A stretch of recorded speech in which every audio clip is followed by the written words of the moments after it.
Écoutez, peuple de Dieu, les cœurs de beaucoup de gens s'est déjà éloigné du Seigneur.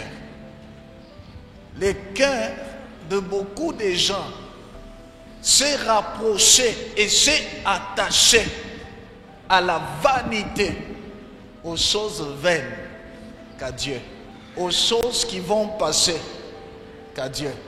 Le Seigneur Jésus dit, ce peuple m'honore des lèvres seulement, mais son cœur est loin de moi.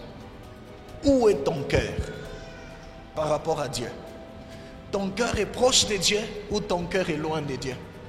Où est ton cœur? Il y a des choses qui remplissent ton cœur. Il y a des choses qui occupent ton cœur, qui ont pris la place de Dieu dans ton cœur. Beaucoup de choses. Beaucoup. Parce qu'aujourd'hui, les gens vivent sur la terre et ils sont prêts à tout. Comme s'ils ne mourront jamais sur la terre. Comme si le ciel n'existe pas. Comme si l'enfer n'existe pas. Et ils laissent leur cœur être attiré par des choses terrestres que par Dieu. Es-tu prêt de continuer à être attaché à Dieu même s'il ne te donnait rien sur la terre? Mais pourvu que tu ailles vivre avec lui au ciel.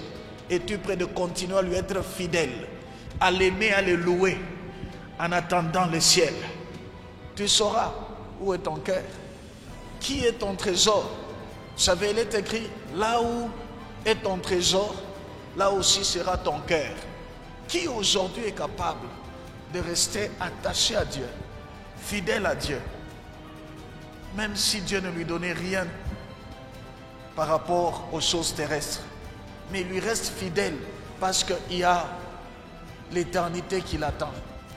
Demande d'abord à ton voisin, les riches ne meurent pas, les stars ne meurent pas, il n'y a que les pauvres qui meurent. Alléluia.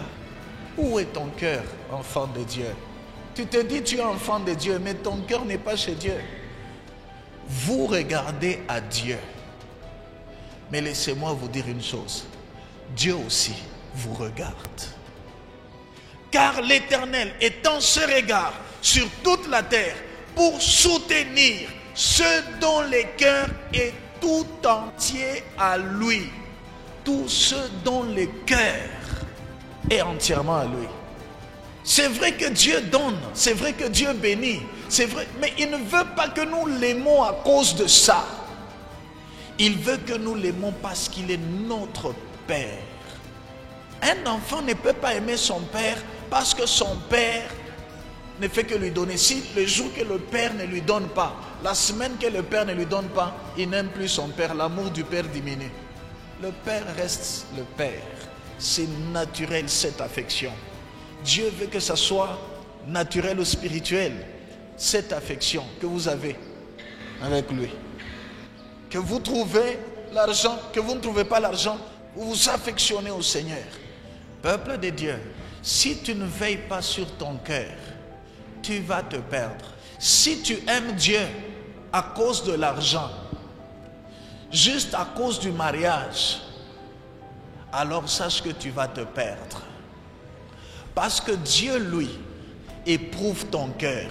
Il veut d'abord savoir si ton cœur est tout entier à lui. Il veut savoir. Dieu est un Père. Alléluia. C'est notre Père.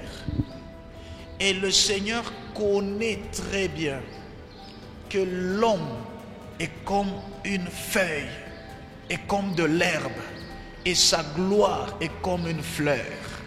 Quand les vents soufflent, la fleur tombe, l'herbe sèche, c'est tout. Et il disparaît, comme s'il n'a jamais existé. Et Dieu connaît combien mauvais, combien difficile la vie en enfer. C'est pourquoi il veut que tu t'attaches à lui. Il ne faut pas que la richesse, que les biens terrestres vous éloigne de Dieu.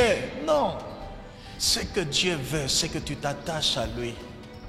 C'est que tu aies dans ton cœur l'amour d'un fils envers son père. L'amour d'une fille envers son père. C'est ce que Dieu veut. Cet amour qui ne regarde pas au matériel. L'argent ne détermine pas. Les biens ne déterminent pas. Ni la santé ne détermine pas ton éternité.